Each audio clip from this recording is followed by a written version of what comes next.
আর যে নবী আমার আপনার জন্য কিয়ামতের দিনে কঠিন দিনে যেদিন আপনার মা, আপনার বাপ, আপনার ভাই, আপনার বোন কেউ আপনার সাথে থাকবে না, কেউ পাশে দাঁড়ানোর মতো থাকবে না, নবীরা পর্যন্ত ইয়া নফসি হবে, সবাইকে ইয়া নফসি বলতে থাকবে। একটা মানুষের মুখে একটা আওয়াজ থাকবে, ইয়া উম্মতি ইয়া উম্মতি।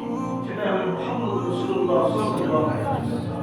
তিনি শুধু উম্মতের ফিকির দুনিয়াতে করেছেন, যতদিন ছিলেন উম্মতের কথা, মরণের সময় উম্মতের কথা, কবরে গিয়ে উম্মতের জন্য, আখিরাতের ময়দানে ওঠে উম্মতের জন্য, সব সময় তার জিন্দেগিতে কেটেছে উম্মতের ফিকিরে এবং উম্মতের জন্য তিনি পাগল একজন নবী। সেই নবীকে সম্মান করতে আমরা জানি না, তাকে ভালোবাসতেও জানি না, মহব্বত করতেও জানি না, তাহার করতেও জানি না। বলেন তো এটা এই উম্মত হতে হলে আমরা উম্মত রাসূলকে ঠিকভাবে আমরা চিনতে পারলাম না। আরে অন্তত বলতে এটা ভালো দরকার ছিল। আরে আল্লাহ পয়সা নেই, আমি যেতে পারবো না জানি, বাইতুল্লাহ শরীফ যাওয়ার মতো আমার ক্ষমতা নাই আমি জানি, কিন্তু কোনদিন মনে কি ভেবেছি, সবার সময় মনে করেছি আরে আল্লাহ তাআলা তোমার রাসূলের দেখতে তো পাইনি, তোমার রাসূলের কম্বল দেখার মতো পয়সা আমার কাছে নাই, তোমার বাইতুল্লাহ দেখার মতো পয়সা নাই, কিন্তু ঘুমের মাধ্যমে একদিন তুমি স্বপ্নে আমাকে দেখিয়ে দাও রাসূলকে কি বলেছে বলতে পারিনি। মহব্বত নাই তাই বলতে পারিনি। মহব্বত যদি থাকতো, ভালোবাসা যদি সত্যিকার থাকতো, তাহলে সব সময় দোয়া দরুদ করেই মনে করতাম আল্লাহ তাআলা একবার রাসূলের সম্মুখে গন্ধ দিতে শুয়ে রয়েছেন, রাসূলকে একবার দেখিয়ে দেন, স্বপ্নে একবার দেখিয়ে দেন। এই কথা কেউ কোনোদিন বলে না, কারণ ভালোবাসা না। তাই ভালোবাসতাম যদি সত্যিকার যদি ভালোবাসতাম, অন্তত এই এতটুকু অন্তর আসতো। তো যার অন্তরে এই কথাগুলো আসবে, আল্লাহ তাআলা অবশ্যই তাকে পয়সা না থাকলেও কিভাবে রওজায় নিয়ে যাবে সেটা আল্লাহ বের করে দেন। আরে আমাদের মধ্যে তো অনেক ভাই খেলা আছে, আমার প্রয়োজন রয়েছে, তারা রওজা জিয়ারত করে এসেছে, অথচ আপনারা যারা এখানে বসে আছেন অনেকের চাইতে সে পয়সা থেকে অনেক কম, অনেক নিচে আছে, কিন্তু তাকে তো জিয়ারত করে এনেছে। তাহলে পয়সা থাকলে যেতে পারে, পয়সা থাকলে যেতে পারে না, যার পয়সা নেই সেও ঘুরে আসছে, কবুলিয়ত চাই। অন্তর আল্লাহ তাআলা যে দেখে, আল্লাহ তাআলা জানেন তো, আল্লাহ তাআলা ইন্নাল্লাহ আলিমু বিযাতিস সুদূর, প্রত্যেক মানুষের অন্তরের খবর আল্লাহ তাআলা জানেন। আল্লাহ জানেন যে এই বান্দাটার মনে আমার রাসূলের মহব্বত কত আছে। যদি সেই রকম মহব্বত থাকতো, ভালোবাসা থাকতো, আল্লাহ তাআলা কিভাবে ওই সবুজ গম্বুজকে আমাকে জিয়ারত করাতেন সেটা আল্লাহই বলেন। এজন্য বলছি এই নজর দিয়ে যদি আল্লাহ রাসূলকে একবার দেখে নিতাম, তাহলে পরবর্তী আল্লাহ তাআলা এই সেই রাসূল যে রাসূল আমার আপনার জন্য কিয়ামতের দিন সুপারিশের কান্ডারি হবে।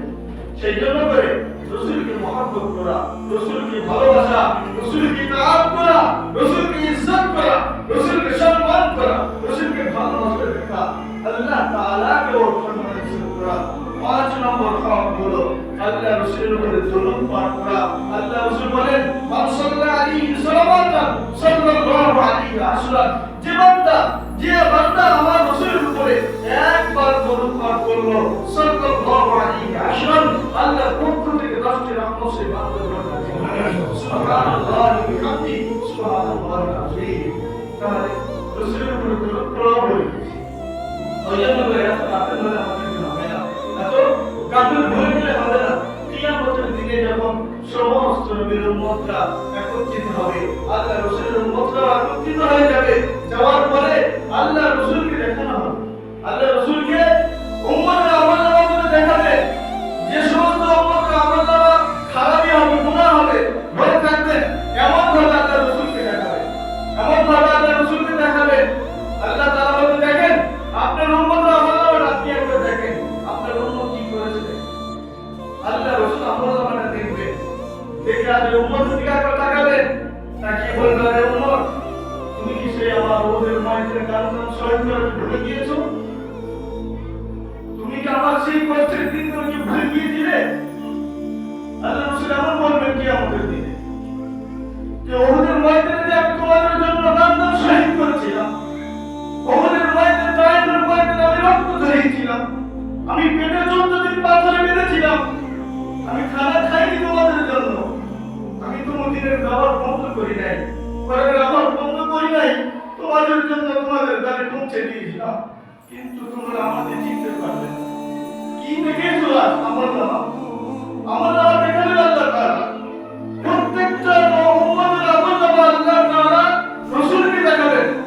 আপনার উম্মতের আমল নামা আপনি দেখেন কি করেছে।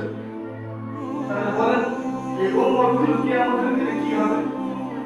তবুও আল্লাহ রাসূল বলবেন না তো দূর হয়ে যাও, তবুও বলবেন না দূর হয়ে যাও, তবুও আল্লাহ রাসূল বলবেন আয় আল্লাহ তাআলা আমার উম্মতকে মাফ করে দাও, আয় আল্লাহ আমার উম্মতকে মাফ করো। সেদিনও বলবেন। তাহলে সেই উম্মত হতভাগা আমরা আজ রাসূলকে চিনলাম না, রাসূলকে ভালোবাসতে পারলাম না। ওই জন্য রাসূলের সুন্নাত আঁকড়ে ধরবো। যেখানে থাকি না কেন আমি আমার রাসূলকে কেমন সম্মান করতে হয়, ইজ্জত করতে হয়, সেগুলো আমরা আসি মসজিদ নামাজ পড়তে আসি শিখবো কবে? আরে মৃত্যু কার কখন আসবে কেউ তো জানি না, সময় কার কখন এসে যাবে কেউ জানি না। চলো তো যেতে হবে সকলকে।